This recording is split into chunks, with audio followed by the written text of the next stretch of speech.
Education minister గారు. నూతన విద్యా విధానం 2020కి అనుగుణంగా 14,255 అంగన్వాడీ కేంద్రాల సమీపంలో ఉన్న ప్రాథమిక పాఠశాలల ఆవరణలోకి తీసుకురాబడ్డాయి. మరియు 4,470 ప్రాథమిక పాఠశాలల సమీపంలో ఉన్న ఉన్నత పాఠశాలల ఆవరణలోకి తీసుకురాబడ్డాయి. ఈ విధానం ద్వారా బోధన నాణ్యత మెరుగుపడి పిల్లలకు అర్హత కలిగిన సబ్జెక్ట్ ఉపాధ్యాయులను చేరువ చేయగలిగాము. మా ప్రభుత్వం జగనన్న విద్యా కానుక ద్వారా ఏటా దాదాపు 47 లక్షల మంది పిల్లలకు ప్రయోజనం చేకూర్చే విధంగా 3,367 కోట్ల రూపాయల ఖర్చుతో యూనిఫామ్లు, బ్యాగులు, బూట్లు, పాఠ్య పుస్తకాలు మొదలైన వాటితో కూడిన పాఠశాల కిట్లను అందించింది. ఐ రిపీట్ అధ్యక్ష, ఏటా దాదాపు 47 లక్షల మంది పిల్లలకు ప్రయోజనం చేకూర్చే విధంగా 3,367 కోట్ల రూపాయల ఖర్చుతో 55,607 అంగన్వాడీ కేంద్రాలకు యాక్టివిటీ ఆధారిత అభ్యాసానికి సంబంధించిన 26 అంశాలతో కూడిన ప్రీ స్కూల్ కిట్లు పంపిణీ చేయబడ్డాయి. మనబడి నాడు నేడు పథకం 56,703 ప్రభుత్వ పాఠశాలలు, సంక్షేమ వసతి గృహాలు మరియు జూనియర్ కళాశాలల్లో అభ్యసించే వాతావరణాన్ని మెరుగుపరిచింది. ఫర్నిచరు, త్రాగునీరు, మెరుగైన పారిశుద్ధ్యం వంటి చక్కటి సౌకర్యాలతో కూడిన తరగతి గదులతో 15,715 పాఠశాలలు ఈ పథకం మొదటి దశ కింద పూర్తయ్యాయి. రెండవ దశ కింద 22,344 పాఠశాలలో ఇప్పటి వరకు 7,163 కోట్ల రూపాయలను ఖర్చు చేశారు. ఈ పథకం వలన 99.81% పాఠశాలలో కనీస మౌలిక సదుపాయాలను అందించగలిగాము. అధ్యక్ష, 99.81% పాఠశాలలో కనీస మౌలిక సదుపాయాలను అందించగలిగాము. 43 లక్షల కంటే ఎక్కువ మంది విద్యార్థులకు రుచికరమైన మరియు నాణ్యమైన ఆహారాన్ని అందించడానికి జగనన్న గోరుముద్ద పథకం ద్వారా మధ్యాహ్న భోజనం పునరుద్ధరించబడింది. ఈ పథకం కింద ఏడాదికి 1,910 కోట్ల రూపాయలు ఖర్చు అవుతున్నాయి. ఇది గత ప్రభుత్వం చేసిన ఖర్చు కంటే 4 రెట్లు ఎక్కువ. అధ్యక్ష, ఇది గత ప్రభుత్వం చేసిన ఖర్చు కంటే 4 రెట్లు ఎక్కువ. పోషకాహార లోపం మరియు రక్తహీనతను పరిష్కరించేందుకు 77 గిరిజన మండలాల్లో వైఎస్ఆర్ సంపూర్ణ పోషణ ప్లస్ పథకాన్ని, ఇతర ప్రాంతాల్లో వైఎస్ఆర్ సంపూర్ణ పోషణ పథకాన్ని అమలు చేశాము. ఈ పథకం ద్వారా 35,71,000 మంది మహిళలు మరియు పిల్లలు ప్రయోజనం పొందుతున్నారు. 15 నుండి 49 సంవత్సరాల మధ్య వయసులో ఉండి రక్తహీనతతో బాధపడుతున్న గర్భిణీల శాతం 2019 నాటికి 53.71% కాగా 2023 నాటికి అది 24.66% తగ్గింది. అలాగే ఎదుగుదల లోపాన్ని ఎదుర్కొంటున్న పిల్లల శాతం 2019 నాటికి 31.2% కాక 2023 నాటికి అది 6.84% తగ్గింది. అధ్యక్ష, ఇంతకుముందు నేను చెప్పినట్లుగా అధ్యక్ష, ప్రియాంబుల్లో ఇంట్రడక్షన్లో ఈ గత 5 సంవత్సరాల పాలనలో మన పాలన విధానము, మన ఆలోచన, దాని అవుట్కమ్ ఇది చాలా ఇంపార్టెంట్ అధ్యక్ష. అందుకని ఐ రిపీట్ వన్స్ అగైన్ అధ్యక్ష, మనం తీసుకున్న చర్యల వలన ఏం జరిగింది అనంటే 15 నుండి 49 సంవత్సరాల మధ్య వయసులో ఉండి రక్తహీనతతో బాధపడుతున్న గర్భిణుల శాతం 2019 నాటికి 53.71% కాగా 2023 నాటికి అది 24.66% తగ్గింది. అలాగే ఎదుగుదల లోపాన్ని ఎదుర్కొంటున్న పిల్లల శాతం 2019 నాటికి 31.2% కాగా 2023 నాటికి అది 6.84% తగ్గింది.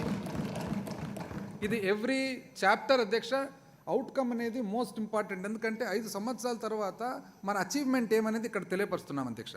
ఉన్నత విద్య అధ్యక్ష, ప్రముఖ ఆర్థికవేత్త శ్రీ అమర్త్య సేన్ గారు చెప్పిన మాటలు అధ్యక్ష, విద్య మనల్ని మనుషులుగా చేస్తుంది, మన ఆర్థిక అభివృద్ధిని, సామాజిక సమానత్వాన్ని, లింగ సమానత్వాన్ని ప్రోత్సహిస్తుంది, మన జీవితాలను అన్ని రకాలుగా మార్చే సామర్థ్యం విద్య మరియు భద్రతలకు ఉన్నాయి.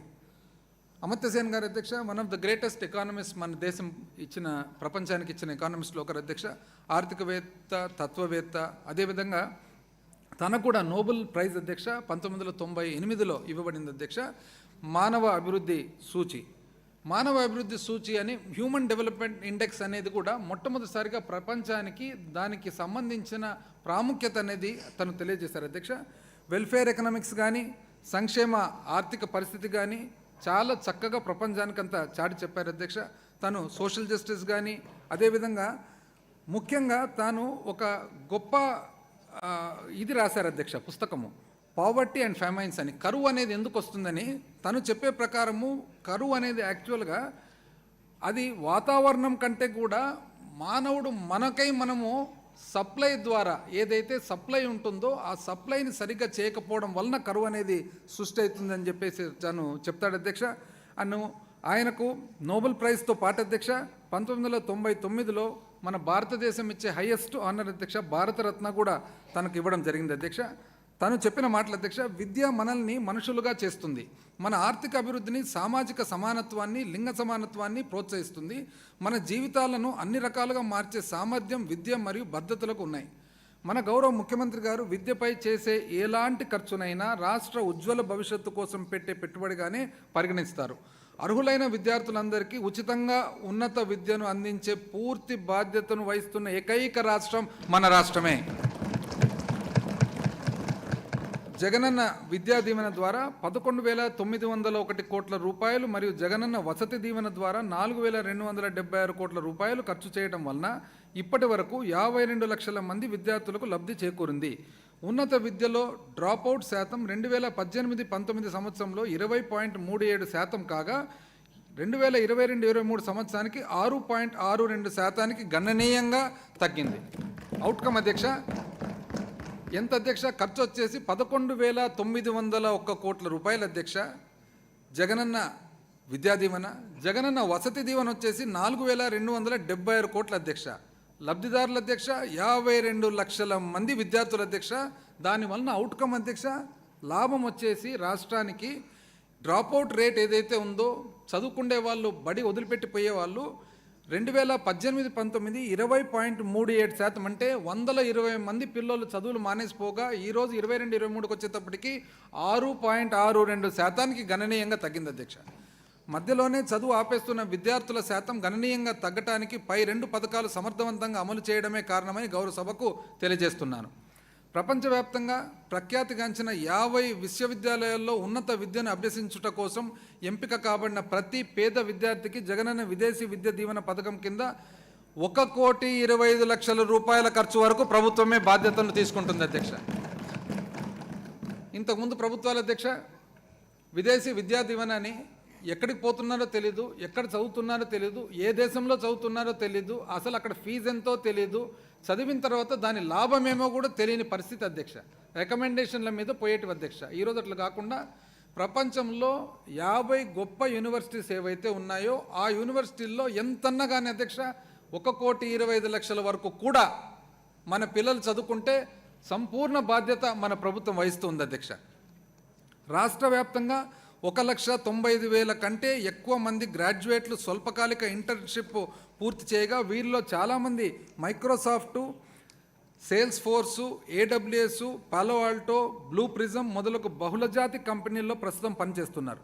దేశంలోనే తొలిసారిగా మన రాష్ట్రంలోని ప్రైవేట్ విశ్వవిద్యాలయాల్లో వైద్య మరియు దంత వైద్య కోర్సుల్లో 50% కోటాను, మిగతా అన్ని కోర్సుల్లో 35% కోటాను ప్రభుత్వ కోటాగా మా ప్రభుత్వం కేటాయించింది. దీని ఫలితంగా 2,118 మంది విద్యార్థులు ప్రతిష్టాత్మకమైన ప్రైవేటు విశ్వవిద్యాలయాల్లో చేరగలుగుతున్నారు. ఆరోగ్య సంరక్షణ. పురాతన రోమన్ సామెత ఒకటి ఉంది అధ్యక్ష, సాలస్ పావులి సుప్రీం లెక్స్ ఎస్టో అని, అంటే ప్రజల ఆరోగ్యమే అత్యున్నత చట్టం. రాష్ట్ర ప్రజలందరికీ ఆరోగ్య సంరక్షణ సేవలను సమర్థవంతంగా అందించడంలో ప్రజారోగ్య మౌలిక సదుపాయాలు కీలక పాత్రను పోషిస్తాయి. ఆరోగ్య రంగంలో నాడు నేడు పథకాన్ని అమలు చేయడం ద్వారా మా ప్రభుత్వం ఉప ఆరోగ్య కేంద్రాల నుండి మొదలుకొని బోధన ఆసుపత్రుల వరకు 16,852 కోట్ల రూపాయలను ఖర్చు చేసి ప్రజలకు నాణ్యమైన ఆరోగ్య సేవలు అందిస్తున్నాం. అంతేకాక 1,142 ప్రాథమిక ఆరోగ్య కేంద్రాలను నిర్విరామంగా రోజుకు 2 షిఫ్ట్లతో పనిచేసేలా పునరుద్ధరించబడ్డాయి. అధ్యక్ష, మా ప్రభుత్వం ఉప ఆరోగ్య కేంద్రాల నుండి మొదలుకొని బోధన ఆసుపత్రి వరకు 16,852 కోట్ల రూపాయలను ఖర్చు చేశాం అధ్యక్ష. ప్రజలకు వారి ఇంటి వద్దే ఆరోగ్య సేవలు అందించాలనే ఆలోచనతో మా గౌరవ ముఖ్యమంత్రి గారు ఫ్యామిలీ డాక్టర్ అనే వినూత్న కార్యక్రమాన్ని శ్రీకారం చుట్టారు.